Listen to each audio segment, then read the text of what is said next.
Bien, bueno, estamos en el libro de Daniel. Bien, ya casi a punto de terminar el libro, pero bueno, llevamos, esto es la 11ª semana ya, mirando un capítulo de Daniel cada semana. Estaba hablando con mi padre ayer y el otro día diciendo, pues a ver qué haces cuando llegas ahí al final de Daniel, porque esos capítulos ya empiezan a ser raros, ¿no? Y es verdad, son versículos misteriosos, son versículos es profecía, o sea, es una parte de la Biblia que es un poco más difícil de entender y bueno, al final lo importante al leer la Biblia es buscar la aplicación o buscar contestar la pregunta ¿por qué lo puso Dios en la Biblia? A veces leemos la Biblia y es fascinante simplemente por el misterio y las cosas ahí que secretos se está revelando aquí. Y bueno, eso no es el propósito por leer y estudiar la Biblia, ¿no? Leemos la Biblia, la estudiamos para entender por qué, o sea, porque en toda página de la Biblia Dios lo ha puesto allí para que cambiemos nosotros, para que aprendamos y nos afecte personalmente las vidas. Y bueno, eso es lo que intentamos hacer cada vez que estudiamos la Biblia aquí en la iglesia. Hemos visto, rapidito repaso, los primeros 6 capítulos de Daniel. Se enfocaron en el testimonio personal de él y de sus amigos, ¿bien? Y fueron llevados a cautiverio desde su pueblo, fueron hechos esclavos, ¿bien? Sufrieron tremendas cosas, fuera de su control, cosas injustas, y fueron llevados pues a una tierra donde nadie les conocía, y lo más fácil del mundo habría sido, pues ya no están mis padres, ya no están ni siquiera mis amigos, nadie me va a ver si abandono a Dios, si abandono las cosas de mi trasfondo, ¿no? Y estoy seguro que muchos judíos habrán hecho justo eso. ¿Por qué? Porque es lo fácil. Tantas veces cuando uno sale de sus raíces, uno sale de casa de sus padres, nació en familia cristiana y cuando se va, pues ya dice, ya no me están viendo y ya hace un poco lo que quiera. Pues Daniel no. Vemos que él tuvo un testimonio espectacular. O sea, era en cada una de estas historias, Daniel dice, me puedes matar, no importa, yo voy a obedecer a Dios, ¿no? Era siempre poner sus convicciones muy por encima a el coste personal que le sería. Y bueno, la primera parte del libro creo que fue muy importante para establecer, la credibilidad de Daniel. Bien, la Biblia dice que ha habido, bueno, y aparece en la Biblia, hay muchos más falsos profetas que profetas.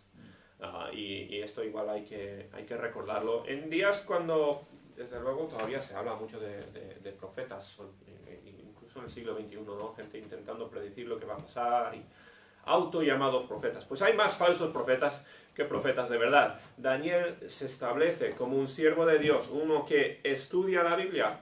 Nos habla de las horas que pasaba él pues estudiando las palabras de Jeremías, ¿no? Y es entendiendo cuándo es que tenían que volver los judíos por su conocimiento de Jeremías. Y fíjate que no tenía ni el app en el móvil para buscar la Biblia, no tenía siquiera un libro en formato bolsillo ni nada de eso, ¿no? O sea, lo que estudiaría sería de rollos y de lo que tendría memorizado.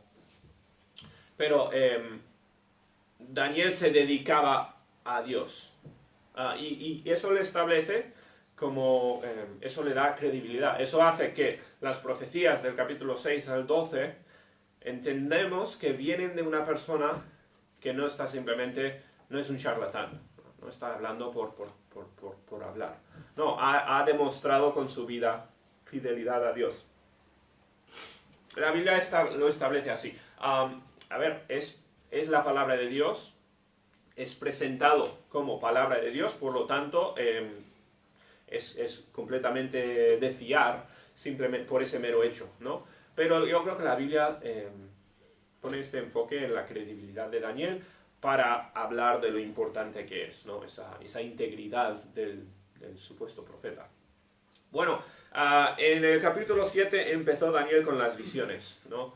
Habló de los reinos que iban a venir. Daniel vivió él vivió en 2 imperios mundiales distintos. Fue llevado al cautiverio por el rey de Babilonia, y mientras estuvo sirviendo a ese rey, pues le conquistaron el reino de Medo-Persia, y él sirvió bajo estos 2 imperios. Pues Daniel profetizó de lo que iba a venir en sus días y lo que iba a venir después, y ya hemos visto, hemos hablado de la estatua con diferentes elementos en la estatua, 4 animales, hemos visto diferentes visiones hablando de lo que iba a venir, ¿no? Iba a venir después del reino de Medo-Persia, que es cuando está hablando ahora Daniel, pues iba a venir el reino de Grecia. El reino de Grecia iba a conquistar, y habla de lo que va a pasar. Después del reino de Grecia iba a venir el imperio de Roma, que conquistó al imperio de Grecia. Y Daniel especifica estas cosas con detalle impresionante. Ya lo he mencionado antes, ¿no?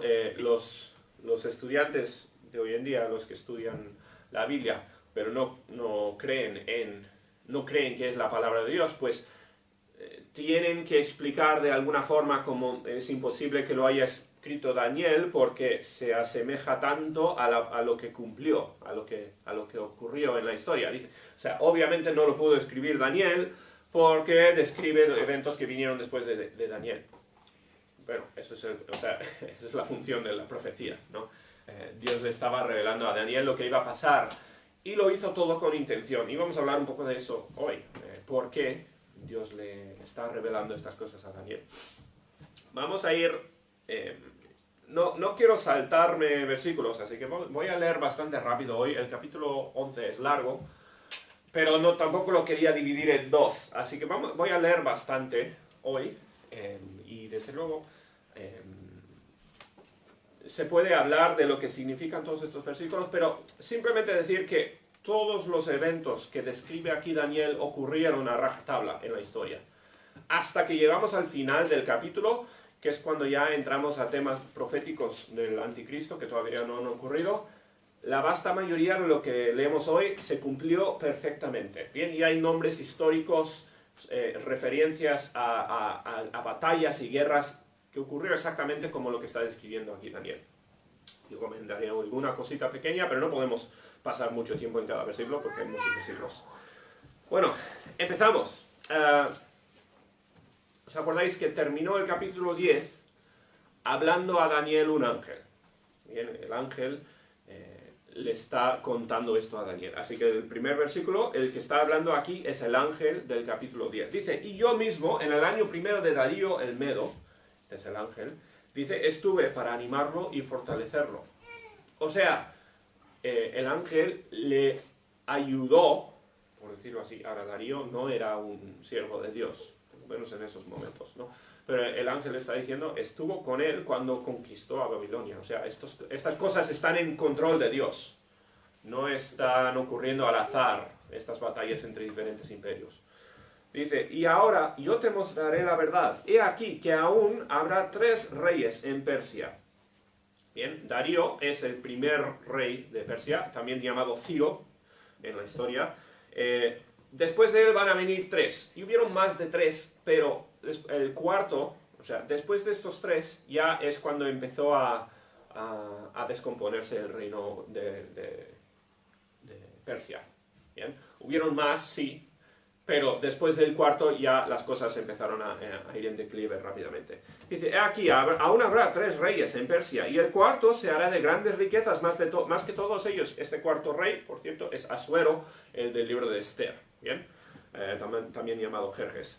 Y al hacerse fuerte con sus riquezas, levantará a todos contra el reino de Grecia. Se levantará luego un rey valiente, el cual dominará con gran poder y hará su voluntad. Este varón es Alejandro el Magno. ¿Bien? Estas cosas son profecías, no había ocurrido, pero se asemejan tan bien a la historia que es bastante se puede decir con bastante certeza, ¿no? Que esto está describiendo Alejandro el Magno, que vendría más adelante.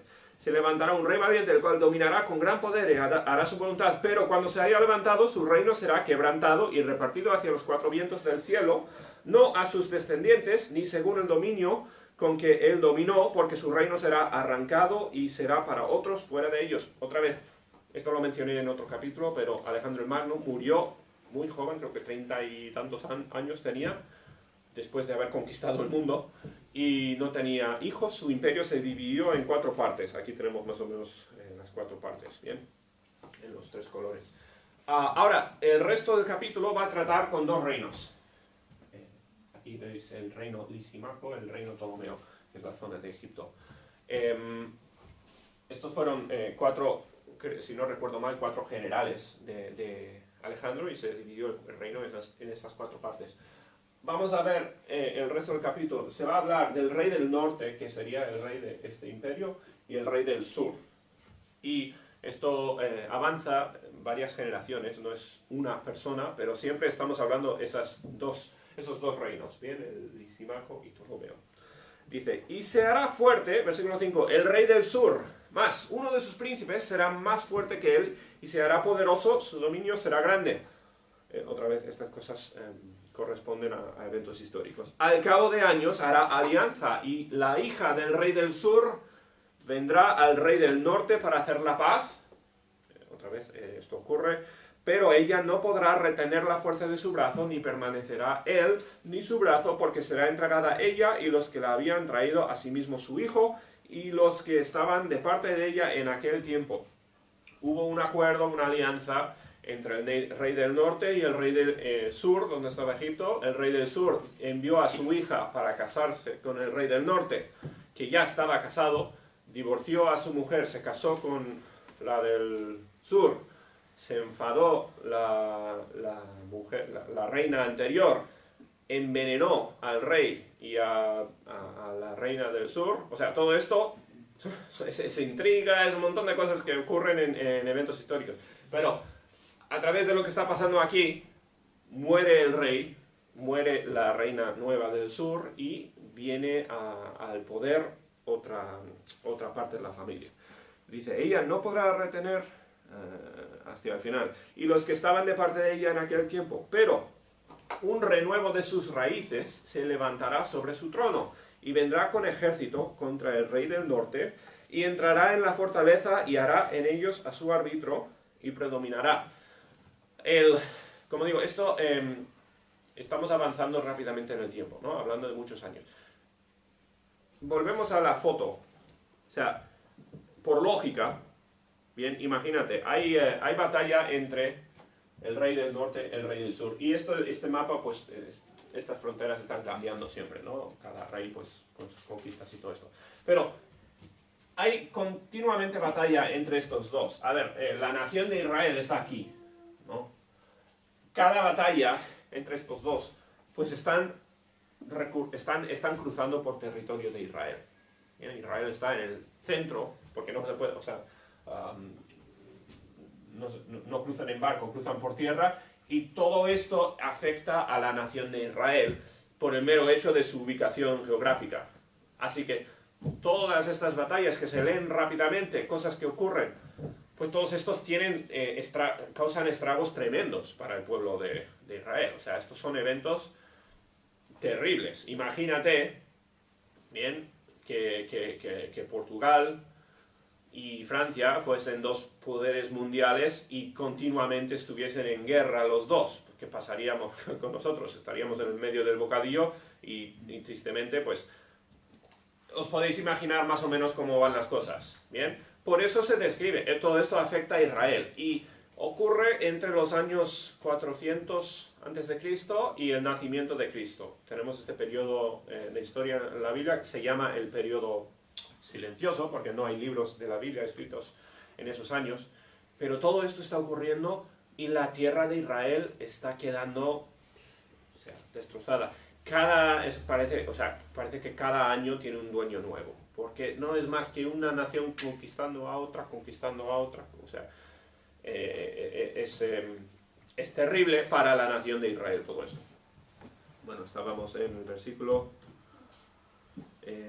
7. Pero un renuevo de sus raíces se levantará sobre su trono y vendrá con ejército contra el rey del norte y entrará en la fortaleza y hará en ellos a su arbitrio y predominará. Y aun a los dioses de ellos, sus imágenes fundidas, sus objetos preciosos de plata y de oro, llevará cautivos a Egipto. Y por años se mantendrá él contra el rey del norte. Así entrará en el reino del rey del sur y se volverá a su tierra. Mas los hijos de aquel se airarán y reunirán multitud de grandes ejércitos, y vendrá apresuradamente, e inundará, y pasará adelante, luego volverá y llevará la guerra hasta su fortaleza. Una vez más, o sea, estamos hablando de guerras y guerras y guerras consecutivas. Bien, todo esto aplastando la nación de Israel. Por lo cual se enfurecerá el rey del sur, y saldrá y peleará contra el rey del norte, y pondrá en campaña multitud grande, y toda aquella multitud será entregada en su mano. Y al llevarse él la multitud, se elevará su corazón y derribará a muchos millares, mas no prevalecerá. Y el rey del norte volverá a poner en campaña una multitud mayor que la primera. Y al cabo de algunos años vendrá apresuradamente con gran ejército y muchas riquezas. En aquellos tiempos se levantarán muchos contra el rey del sur, y hombres turbulentos de tu pueblo se levantarán para cumplir la visión, pero ellos caerán.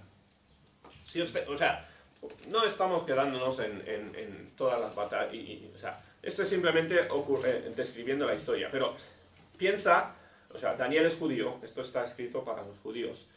¿Cómo tiene que ser para la nación de Israel vivir todo esto? Esto es lo que están pasando, esto es lo que están sufriendo los judíos. No están en guerra ellos no tienen fuerza para ir a la guerra, ¿no? Están siendo, pues, arrollados cada 2 por 3 por un ejército u otro. Vendrá, pues, el rey del norte y levantará baluartes y tomará la ciudad fuerte, y las fuerzas del sur no podrán sostenerse, ni sus tropas escogidas, porque no habrá fuerzas para resistir. Y él que vendrá contra él hará su voluntad, y no habrá quien se le pueda enfrentar. Y estará en la tierra gloriosa, esto seguramente está hablando de Israel, la cual será consumida en su poder. Afirmará luego su rostro para venir con el poder de todo su reino, y hará con aquel convenios, y le dará una hija de mujeres para destruirle, pero no permanecerá ni tendrá éxito. Y aquí más intriga, ¿no? Son cosas que ocurrieron, pues, mandando una hija para casarse, pero que fuese también espía, que habilitase para entrar y hacer guerra. Todas estas cosas, pues, otra vez, corresponden a eventos históricos. Volverá después su rostro a las costas, y tomará muchas, mas un príncipe hará cesar su afrenta, y aún hará volver sobre él su oprobio. Esto ya, estamos hablando aquí del reino de Grecia, imperio mundial. Ahora empieza a tener problemas el reino de Grecia con el imperio de Roma, que ahora es cuando empieza a crecer el imperio de Roma. Luego volverá su rostro a las fortalezas de su tierra, mas tropezará y caerá y no será hallado. Vale, hasta ahí voy a leer. Dime. Sí, gracias, un poco de agua. Otra vez, mi propósito hoy, en todo esto, no estamos leyendo simplemente por terminar el libro de Daniel.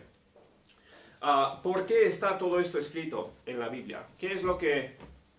¿Por qué eligió Dios darle esta visión a Daniel, y más importantemente que esto fuese incluido en el libro de Daniel como parte de nuestra Biblia?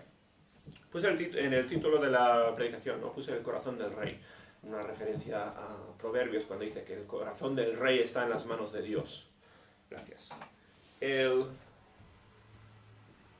Si tú eres un judío en estos tiempos, o sea, estás viendo a gigantes por todas partes que vienen y ni siquiera te ven y te pisotean. Es como una hormiga siendo arrollada continuamente por niños que están jugando y te quieren atropellar en cualquier momento. Para los judíos, están viendo 1.000.000 de cosas fuera de su control. Cada uno de ellos viene con su propio sufrimiento. Y están viviendo una experiencia terrible. Y esos años, pues, fueron terribles para los judíos. ¿Bien? ¿Qué pasa? Dios le está diciendo a Daniel que todos estos movimientos de reyes no le cogen por sorpresa a Dios. estas cosas no están fuera del control de Dios. Todas estas cosas, incluso Dios las está controlando para cumplir su plan. Igual que, y el ángel que le habilitó a Ciro o a Darío o Ciro a conquistar al reino de Babilonia, pues Dios está controlando los eventos de la historia. Ahora, ¿ocurren tragedias? Pues claro, o sea, son guerras, son tiempos terribles. Dios no está a favor de la guerra, ¿no? La guerra significa muerte, destrucción, sufrimiento. Todas estas cosas son malas, ¿bien? Pero lo que Dios está diciendo es que yo lo veo todo, yo estoy en control. No se ha ido la historia, no se ha ido de mis manos la historia. Yo os he prometido un Mesías, ¿no? Yo os he hecho promesas, y cuando veis todas estas cosas a vuestro alrededor que os dan miedo y os causan daño y tragedias y cosas terribles, no os preocupéis que yo estoy todavía en control. Ahora, seguro que en los días, en el año 300 a.C., cuando están ocurriendo pues todas estas cosas, ¿no? Los judíos estarían ahí todos diciendo, ¿cómo puede Dios permitir estas cosas tan terribles? ¿Cómo puede ser que todas estas cosas nos estén ocurriendo? No es justo, nosotros no lo hemos merecido. Igual que la gente hoy en día, ¿no? Se levanta contra Dios y dice, ¿cómo es que Dios puede permitir que hayan tantas personas tan terribles en poder, y haya tanta corrupción, y haya tanta muerte y destrucción y esas cosas, ¿no? Realmente, o sea, tiempos distintos, nombres distintos, pero más o menos la misma historia. Pero Dios está contando estas cosas por anticipo a Daniel, para decirle, oye, para los judíos en estos años, podéis mirar atrás y decir, pues, estamos todavía siguiendo la profecía de Dios. Ellos podían ver, o sea, ellos desde luego entendían las referencias a los eventos que estaban ocurriendo, ¿no? Y podían decir, pues sí, Dios lo dijo, Dios está todavía en control. Dios está demostrando que los movimientos de estos reyes, que son reyes paganos y reyes terribles, están haciendo cosas terribles, sí, pero Dios lo tiene bajo su control. Bien, ahora, ¿eso significa que Dios es el autor de estas guerras y el autor de la muerte y todo eso? No, absolutamente no. Estas cosas vienen y vinieron a cabo por la pasión y el deseo y la avaricia humana, el deseo de poder, el deseo de conquistar, el deseo de hacer daño, ¿vale? Estas cosas son todas reflexiones del pecado de la humanidad, y hasta el siglo XXI pues seguimos con las mismas, ¿bien? Dios no está a favor de lo que está pasando, pero Dios está completamente en control. Nada va a pasar a la nación de Israel que Dios no lo vaya a permitir y controlar, ¿bien? Y un judío, pues seguro, si viviese yo, estaría con ellos allí diciendo, ¿por qué Dios? Yo no entiendo, ¿cómo puede pasar esto? No me gusta. Seguro que todos dirían lo mismo, ¿no? Pero Dios tiene un plan que va a terminar en el Mesías. El Señor Jesús va a llegar. Y todos estos eventos pues son dominós, ¿no? Antes de llegar a este día. Y Dios lo tiene bajo control. Siempre se ha hecho y siempre se podrá seguir diciendo, ¿no? ¿Por qué no frena Dios el pecado de los hombres? ¿O por qué no hace más para frenar el pecado de los hombres? Yo no tengo ninguna duda de que Dios esté frenando continuamente la maldad, que las cosas irían a peor si Dios no pusiese la mano.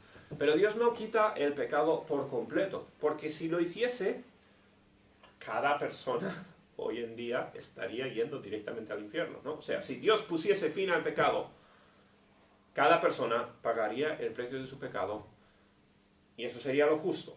Pero ¿por qué no lo hace Dios? Porque tiene misericordia. Dios está esperando, Dios está dando oportunidad para que la gente cambie, para que la gente sea salva.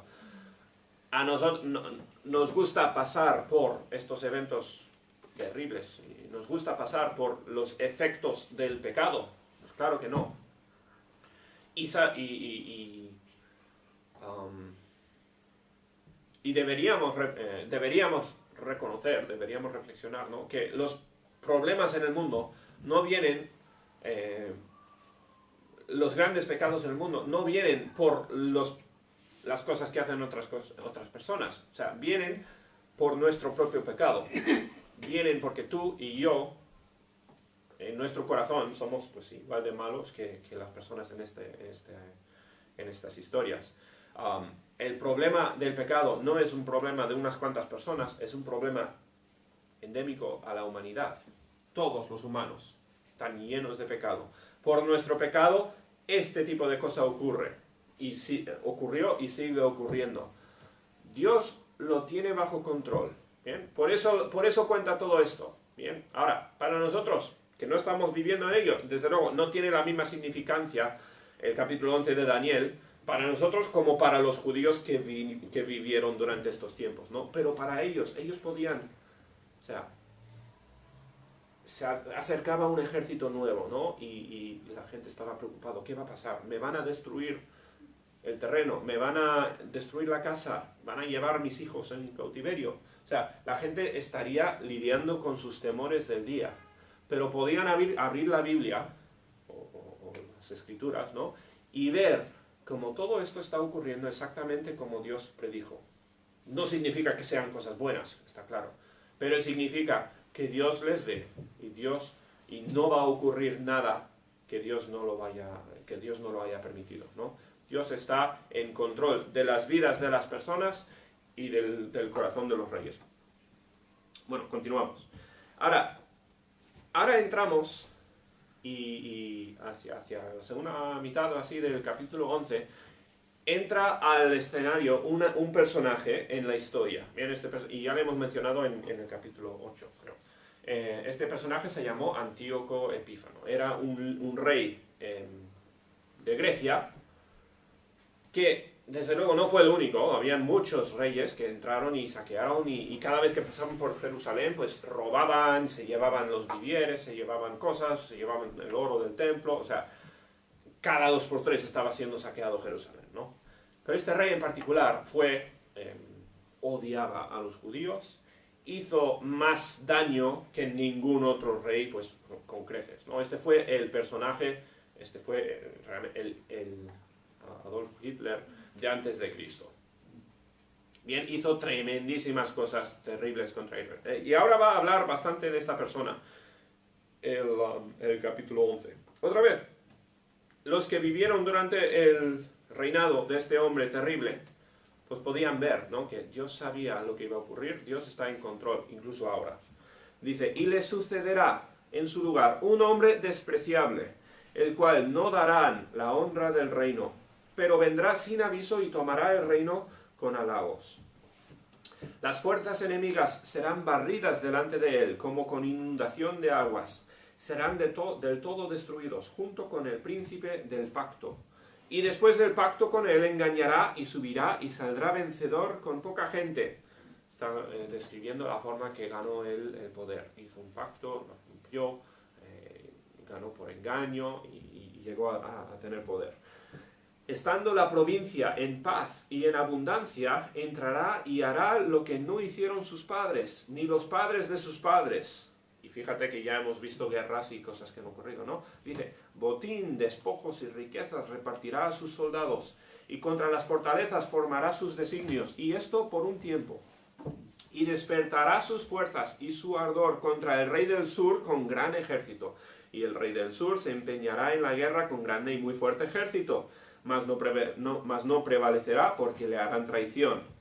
Mas aún los que coman de sus manjares le quebrantarán, y su ejército será destruido y caerán muchos muertos. El corazón de estos 2 reyes será para hacer mal, y en una misma mesa hablarán mentira, mas no servirá de nada, porque el plazo aún no habrá llegado. Bueno, como digo, hay muchísimo aquí, esto está hablando de eventos en la historia, pero o sea, esta persona, como digo, se refiere a Antíoco Epífanes, un líder griego. Esta persona pues va a ser el enemigo número 1 de los judíos. Y volverá a su tierra con gran riqueza, y su corazón será contra el pacto santo, y hará su voluntad, y volverá a su tierra. Al tiempo señalado volverá al sur, mas no será la postrera venida como la primera, porque vendrán contra él naves de Kitim, y él se contristará y volverá, y se enojará contra el pacto santo, y hará según su voluntad. Otra vez, esto todo significa, él está haciendo cosas terribles en Israel. Y este hombre mataba, era extremadamente cruel, ¿no? Mataba a la gente, pues, por antojo. Pero entraba, saqueó el templo, bloqueó el templo para que no se pudiera usar para adorar. Acordaos, ¿no? O sea, estamos en los tiempos después de Nehemías y Esdras, que construyeron el templo y los muros de Israel. Estamos entre ese tiempo y la venida de Jesús, ¿no? Existe el templo. Pues él viene, bloquea, hace que cesen los sacrificios en el templo, cosa que es extremadamente severo para los judíos, bien difícil de entender en nuestra cultura ya lo que significa eso para estos tiempos, pero estamos hablando de una cosa terrible para los judíos. Sacrifica un cerdo en el templo mismo y lo hace simplemente por la revulsión que daría a los judíos, ¿no? Es como blasfemar a propósito a Dios, que a Dios no le haría daño que sacrificasen un cerdo, ¿no? O sea, Dios, toda acción de este hombre, pues Dios lo ve y Dios lo va a castigar por su cuenta. Él no le puede conseguir hacer daño a Dios. Pero todas estas cosas pues son terribles para el pueblo de Dios, ¿bien? Y están pasando por pues lo que dirían, esto es el fin del mundo, esto es espeluznante para los judíos que están viviendo en estos tiempos. Dice, se enojará contra el pacto santo, hará según su voluntad, volverá pues y se entenderá con los que abandonen el sacro pacto. Y se levantará de su parte tropas que profanarán el santuario y la fortaleza, y quitarán el continuo sacrificio, y pondrán la abominación desoladora. Esto seguramente describiendo el momento en que sacrifica un cerdo. Dice, con lisonjas seducirá a los violadores del pacto, mas el pueblo que conoce a su Dios se esforzará y actuará. Y aquí ya se refiere porque Antíoco hace una liga contra esencialmente los que no quieren seguir a la ley de Dios. O sea, él hace pacto con los que rompen los mandamientos de Dios. Y termina habiendo una batalla moral, una batalla espiritual, ¿no? Con gente que decide servir a Dios y gente que decide servir a Antíoco, ¿bien? Que abandonan a Dios por lo que le puede ofrecer este rey. Hay una guerra aquí entre el bien y el mal, y esto está hablando a los judíos que viven en ese momento, los que se levantaron en contra del rey, como hizo Daniel, ¿no? Y dijeron, yo voy a hacer el bien, pues ellos fueron matados, o sea, fueron martirizados, ¿bien? Muchísimo, y este hombre iba a por los que obedecían a Dios. Dice, mas el pueblo que conoce a su Dios se esforzará y actuará, y los sabios del pueblo instruirán a muchos, y por algunos días caerán a espada y a fuego en cautividad y despojo. Estos son los que quieren seguir sirviendo a Dios, van a ser perseguidos. Y en su caída serán ayudados de pequeño socorro, y muchos se juntarán a ellos con lisonjas. Otra vez, gente que se rebelará contra Dios, se aliará con este rey, gente que decide hacer el bien. También algunos de los sabios caerán para ser depurados y limpiados y emblanquecidos hasta el tiempo determinado, porque aún para esto hay plazo. Ahora entramos a la parte un poco más compleja de la profecía. Hasta aquí hemos estado hablando de eventos que se pueden seguir en la historia, ¿no? Pero cuando llegamos a este personaje, que es un personaje muy complicado bíblicamente, ¿no? Existió, fue un personaje histórico, y vivió y murió y hizo lo que hizo. Pero cuando se habla de Antíoco Epífano, según cómo entiendes la Biblia, hay diferentes formas de entender los últimos tiempos, ¿no? Diferentes teorías en cuanto a lo que dice la Biblia acerca de la tribulación y cosas del futuro. Bien, según creo yo y entiendo yo, la Biblia cuando habla de este personaje, Antíoco Epífano, es como una doble profecía, ¿bien? Y yo no sé mucho de temas del futuro. Yo no soy uno que intenta especificar un montón de cosas acerca de la profecía de los últimos tiempos, ¿bien? Yo creo que la Biblia no lo deja muy claro. Pero lo que sí se entiende es que este personaje tiene como un espejo, o sea, tiene como un segundo personaje, un personaje paralelo a Antíoco, que es el anticristo.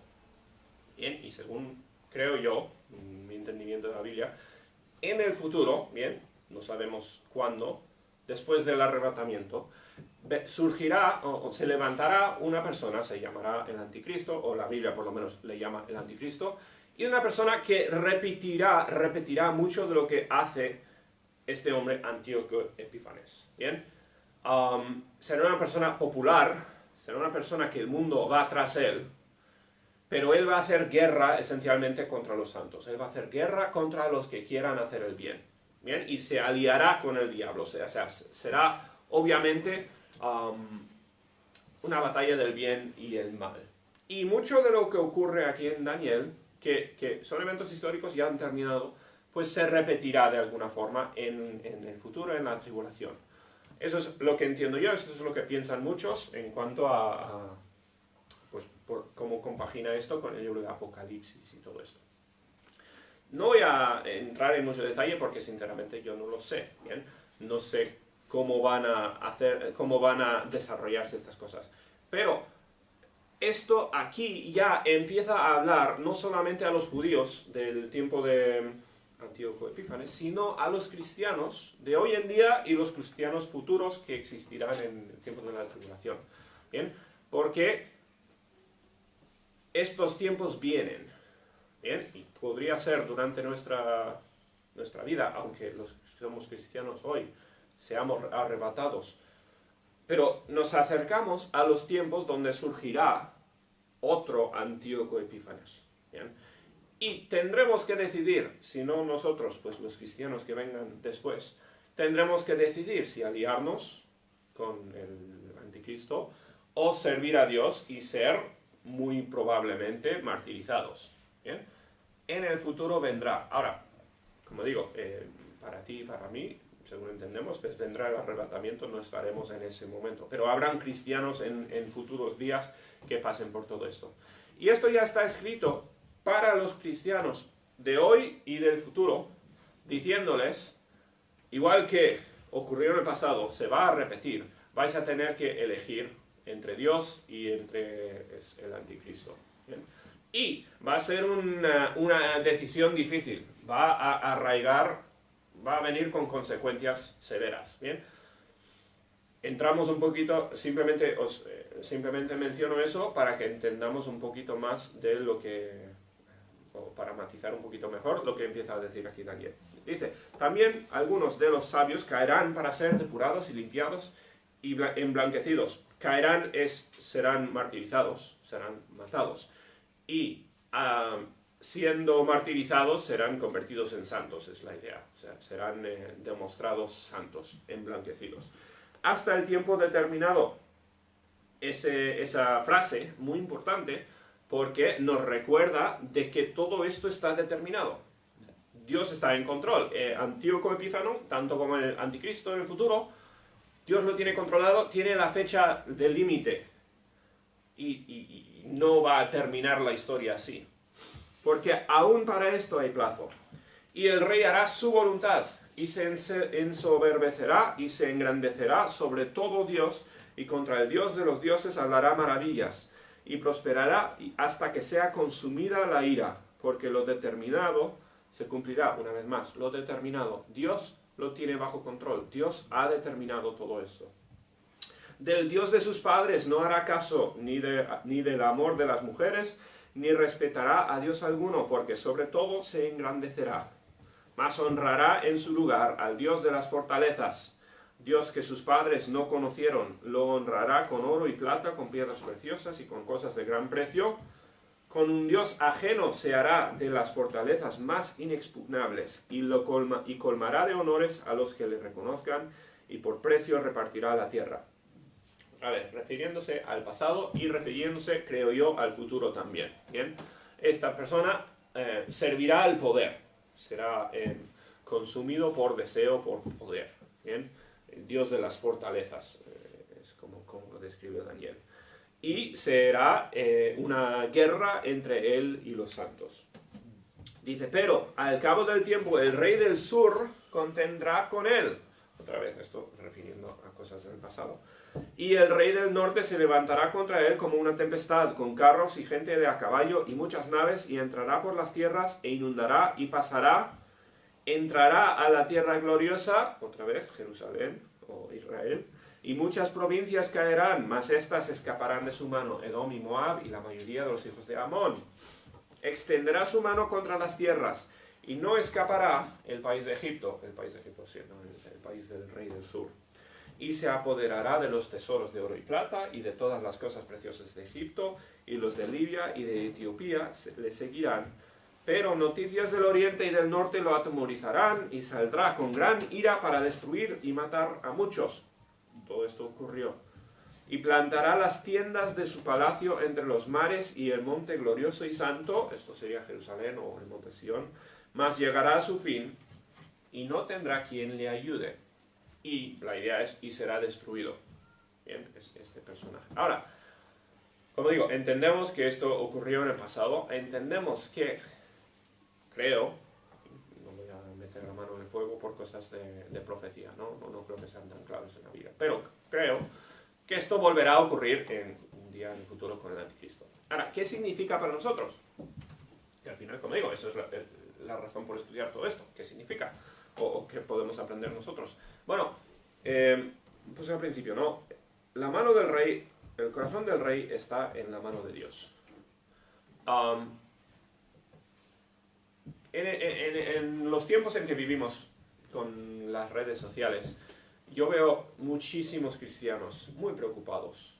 Bueno, a veces preocupados, a veces enfadados el uno del otro, por cómo van las cosas hoy en día, ¿no? Y la gente diciendo, las cosas se van todo a pique, el mundo está mal, no me gusta los líderes que tenemos, no me gusta las decisiones, no me gusta el pecado que se ve en el mundo, no me gusta que se esté cambiando la moralidad, lo que es moralmente aceptable en nuestra cultura tan rápidamente, y nos quejamos de muchas de estas cosas, ¿no? Nos preocupamos. Ahora, que nos preocupemos tanto como los cristianos o los seguidores de Dios en los años 200, 300 antes de Cristo, pues lo dudo, porque la verdad, ellos tenían mucho más de qué preocuparse. Pero la verdad es que nos preocupamos mucho. Somos dados a eso, ¿bien? ¿Qué pasa? El corazón de el presidente de España, como el presidente de cualquier otra nación de la tierra, está en las manos de Dios. Dios no está a favor de las malas decisiones que se tomen en estas naciones del mundo, ¿bien? Está claro, igual que en estos tiempos de atrás. No están haciendo las cosas que Dios quiere, o sea, en el sentido de que son tomando acciones determinadas por Dios. No, están actuando bajo su propio egoísmo, su propio deseo de poder, su propio deseo de enriquecerse a expensas de los demás, en fin. Eso es lo que están haciendo y eso es lo que se ha hecho, eso es lo que ha sido el transcurso de toda la historia humana. Pero Dios está en control. No pueden ir más allá de lo que Dios haya establecido. Dios ve al rey y te ve a ti y me ve a mí. Y nada que quiera hacer el rey más potente de la tierra contra un hijo de Dios, nada lo podrá hacer sin que Dios lo permita, ¿no? Todo esto está completamente dentro del control de Dios. No significa que todas las cosas van a ser buenas, por supuesto. Mira alrededor y dime tú si las cosas todas son buenas. Está claro que no. Pero Dios lo tiene bajo su control.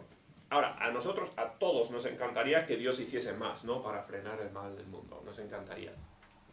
Eso es decisión de Dios. Bien, no podemos nosotros determinar lo que Dios debería de hacer, ¿no? Dios hace y debemos confiar que Él hace lo que es perfecto. Bien. Lo que no hace es por su misericordia. ¿no? Es por su deseo de que las personas se arrepientan y tengan oportunidad de ser salvos. Si no hubiese tenido esa misericordia, pues tú y yo habríamos sido ya castigados por nuestros pecados. El final de la historia la conoce Dios. Ahora, los judíos, imagínate, un judío, 4 generaciones después de Daniel, que tenía la mayoría de este capítulo por delante, pues seguro no entendían nada de lo que iba a pasar. O sea, estas profecías no tienen fechas, no le dicen cuándo, o sea, no están para que esta persona pueda predecir perfectamente el futuro. ¿Por qué están? Están para que el que esté viviendo en este momento pueda decir, pues mira, esto no le sorprendió a Dios. A mí me sorprendió, a todos nos sorprendió que viniera esta guerra o que ocurriera esta cosa. Pero a Dios no, ¿por qué? Porque estaba aquí en la Biblia. ¿Bien?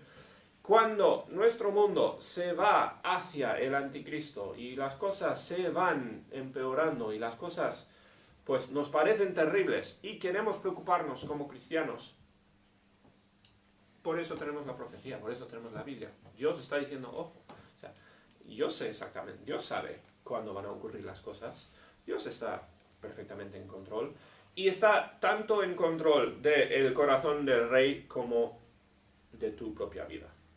Nada te puede ocurrir a ti sin que Dios lo permita. ¿Bien? No significa que no te va a ocurrir nada malo, desde luego que no. Todos aquí vivimos y sabemos lo que significa vivir en un mundo caído, un mundo rodeado de pecado.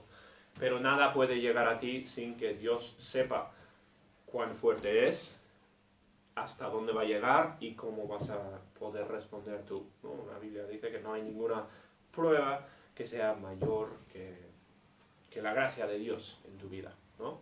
¿Van a venir cosas de tiempos difíciles? Pues sí, desde luego. Y igual irán empeorando las cosas.